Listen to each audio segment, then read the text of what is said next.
Alright guys, in today's video what I'm going to be doing is an opinion piece because I want to have a conversation with you and give my thoughts on a specific topic, general theme I guess you could say, the theme of pressure being applied. I think that right now is an appropriate time to make a video like this because we're just a couple of days away from Xbox's E3 2021 showcase, and we've been talking extensively here on the channel about our expectations for that, as well as our expectations for PlayStation. We still don't know if Sony is going to be doing a traditional event.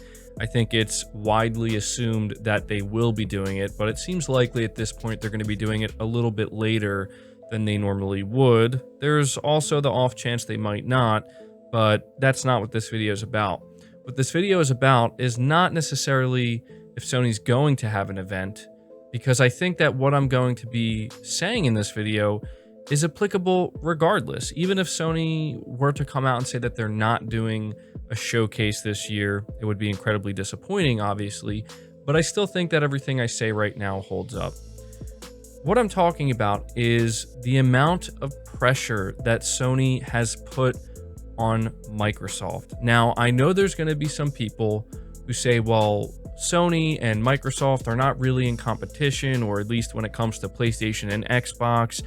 Xbox has stated before that PlayStation is not their main competition, so on and so forth, but we learned recently, due to some ongoing legal battle with Epic Games and I think Apple, that yes, PlayStation is in fact Xbox's main competitor. In my opinion, this was always obvious, and regardless of what Phil Spencer may have said, I think that we've all kind of known this. So with that in mind, we look at where we are now. We look at where Xbox is now going into this E3 conference. We look at where PlayStation is, and we look at kind of what has happened, not just last generation, but even so far with this new generation. And all I can seem to think is that this is going to be, I don't know if I should say a make or break moment for Xbox. I feel like I've been saying that for years now, and it's not that serious, as in they could have a pretty terrible show and there will still be plenty of Xbox fans. There will still be plenty of people playing on Xbox, buying their games on Xbox, and Xbox consoles will still continue to sell. So I really don't want to make it sound like it's make or break, but you know, the truth is a lot of people, I think, are going into this E3 conference with Microsoft with the mindset of, you really need to show me something impressive, something exciting, especially after last year. We saw what happened with Halo Infinite. And so I do think that there's just all of these things kind of coming together that is really, as I said, just applying a tremendous amount of pressure on Microsoft to actually deliver something not just okay, not just even good, but something potentially great, right?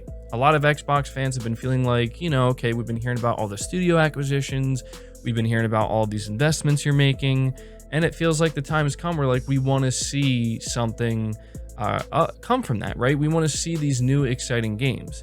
Now, where does PlayStation, you know, fall in line here when it comes to all of this? Well, in my opinion, PlayStation is dominating the generation already. Now, I want you to understand, I'm saying already. I don't know what the future holds. I don't think anybody does. So I want you to understand that that can change. I'm not saying that Sony will for sure continue to kind of steamroll Microsoft throughout this generation, similar to what we saw last generation. In fact, I don't expect it to be just like that anyway. I do expect Sony to continue to stay on point, to, you know, not get complacent, to continue to do what they do best, and we will see them, you know, kind of maintain this position of power and dominance potentially by doing so.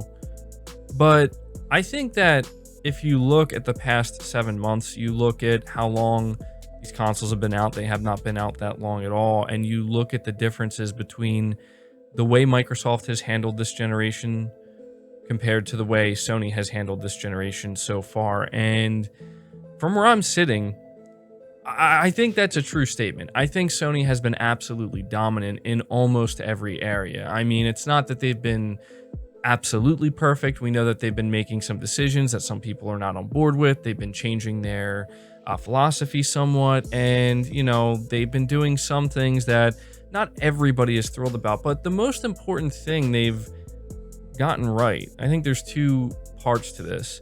They not only delivered their promise on a true next-gen console, in my opinion anyway, by actually releasing something that, regardless of what some people want to say, really is powerful, really is top-notch, really does feel premium, and you do notice a huge leap forward, again, in my opinion, but they've delivered the games as well. And I'm not talking like, a game here and then a game there. No, I'm talking like consistently. They have been consistently delivering games. And it's weird because I see some people kind of take this position of, well, so what? I'm tired of hearing about Sony delivering the games. Like, I've actually seen people take this position, and it's really bizarre to me because it's like, wait, isn't that what this is all about? Isn't that like what we care about? Isn't that why we even talk about these plastic boxes? Because we care about the games that we're going to play on them. And so I do feel like it is something that has to be talked about. And I actually think that right now is the most appropriate time to be bringing this up because, again, not getting too far away from the central theme of this video, the amount of pressure that's being applied to Microsoft. Microsoft, in my opinion, has put themselves in a position where there's already a ton of pressure being applied just based off of their own actions and their own potential mistakes that they've made. For example, Halo Infinite, like I said, the expectation going into this event now is, well, it's been pretty much an entire year since we've seen Halo Infinite or close to it. It suffered a big delay. It really did not have the best showing last year, did not have the best presentation. So the expectation now is, well, now, we're expecting something great, right? I mean, maybe not everybody. Maybe some people are just hoping for something a little bit better than what we saw last year, or, any improvement will be considered a major milestone. Everybody has their own expectation, right? But I think the general expectation is Microsoft, you need to show Halo Infinite and it needs to look really good. I think that that's the general expectation. And again, that's an expectation that Microsoft put on themselves. But you look at everything that Sony has done in the time since we saw Halo Infinite, since Microsoft had their July event last year. And in my opinion, again, this is an opinion-based video, I think that Sony has, they have put a huge amount of pressure on Microsoft to the point where I'm feeling unsure. Like, I really don't know that Microsoft's going to be able to live up to the expectations that, at least I have for them. I don't know. I can't speak for anybody else. I mean, I assume a lot of you listening to this also have relatively high expectations for Microsoft. I mean, I know a lot of people say, well, I don't expect anything. Microsoft always disappoints me, but you know what I'm talking about. Like, at some point, it's like something's going to have to click, especially with all of these moves that Microsoft has been making.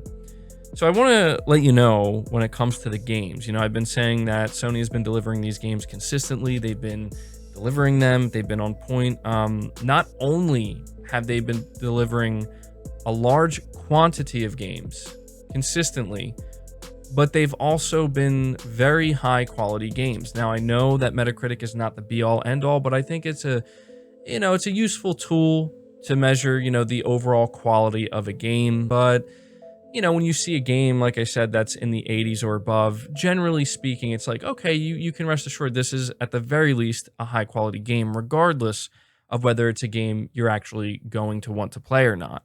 So looking at all of the titles that Sony has released on the PlayStation 5 since the launch, you're looking at 1, 2, 3, 4, 5, 6, 7 PlayStation exclusive games, with a few of them being cross-gen, a few of them being truly exclusive. And out of these 7 games that have launched, only one of them seem to have not really hit that quality bar that people tend to expect with PlayStation exclusives. So I'm talking, of course, about Astrobot. I know some people are going to try to downplay that game and say it really wasn't that significant. Go play it yourself. You'll realize very quickly, no, it's basically a full-fledged game. It's a pack-in game. It's amazing. That is an 83 on Metacritic. We have Sackboy, right? And this game's sitting at a 79 on Metacritic, and it's not, again, the highest scoring, but it's still, it clears that bar. This is a game that Sony had ready at the launch. of the console, and a lot of people enjoyed it. Then you have Spider-Man Miles Morales sitting at an 85. And then you have Demon Souls, which is a true PlayStation 5 exclusive, sitting at a 93. And in fact, this is the highest rated game on Metacritic so far when it comes to PlayStation exclusives, as far as I'm aware, since the PS5 launched. You also have Returnal, which is sitting at an 86, and now we have Ratchet and Clank Rift Apart sitting at an 89. And again, there was only one game here that failed to meet that expectation, which was Destruction All-Stars, which I agree, that game really was not that great. It wasn't horrible, but it certainly wasn't the type of game you would expect from PlayStation. But with that being said, not only has Sony delivered in this time frame, right, and they're continuing to do so, while Microsoft hasn't, but you look at what's to come, right? You look at the gameplay demo for Horizon Forbidden West, a cross-gen game that they just dropped. Again, that has just applied a ton of pressure. That combined with Ratchet and Clank Rift Apart, man, I kind of feel a little sorry for Microsoft. And you know what? I could be completely wrong. Maybe Microsoft is actually going to rise to the occasion in a very significant way. Maybe Microsoft is going to come out here and shock everybody. Maybe when they show Starfield, it's going to blow everybody away. Maybe Halo Infinite made a complete 180 and they have a bunch of surprises on top of that. I mean, it's anybody's guess. But what I know for certain is that they have a high bar to clear here, at least from where I'm sitting, in my opinion. Especially the fact that they really haven't released any significant games at all on their new console or their platform since this new console launched. I condemned Microsoft for not having a launch lineup with their new console, which was just crazy, and I feel like people were not hard enough on them for that. Frankly, I think that that was just unacceptable. The fact that we're sitting here pretty much half a year later and there's still not much to show, this is why I'm saying, like, not only did they add the pressure on themselves, but Sony's out here just, and again, absolutely dominating. And I'm not trying to make this video to pit the two against each other to the point where it's like, oh, well, you know, PlayStation's great and Xbox isn't, but I'm just trying to point out some things that I think are kind of obvious that, to me, the reason why I'm talking about this is what makes me so interested in Xbox's E3 showcase. I'm very interested to see what they're going to be bringing to the table, because as somebody who has been waiting for a very long time now for Microsoft to really kind of, you know, kick it into gear and ramp things up and take things to the next level in order to create, you know, even more intense competition between Sony and Microsoft, it really kind of does feel like this is the year where it's supposed to happen. I thought it was last year. I was obviously wrong about that, just like I was every year prior, and there's a good chance I could be wrong this year as well. And the truth is, I hope I'm not. You know, I hope I'm not. I put out a tweet a couple days ago saying I hope Xbox absolutely does phenomenal, you know, at E3. Like, I truly meant that. I really hope they do, but I just can't help but notice the insane amount of pressure that is, in my opinion, on Xbox right now to really do something great and really create some massive waves.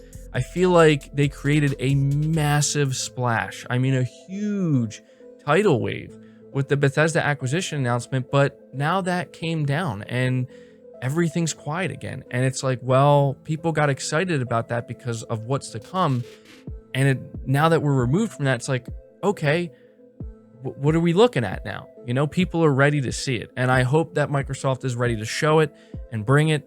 And one last thing I want to add here before ending this video is I really hope that Microsoft has a very good showing, because I have this theory that Sony is kind of taking a back seat right now, and they want to evaluate if they're going to have a traditional showcase event. I think they're going to no matter what, but I think this is where they're kind of going to wait and see what Microsoft reveals first and what Microsoft shows and the overall reception to their E3, so that way they can react potentially. I know that it's like, oh, Sony's in the lead, they don't have to react, but you know, come on, we know that Sony likes to do that. Sony wants to one-up Microsoft if they feel as though they can do so, and I think they're going to kind of be picking and choosing what they may end up revealing in the next month or two based off of how well Microsoft's E3 goes. which is another reason why I hope it goes really well. So that way Sony can kind of look at that and be like, okay, all right, Microsoft really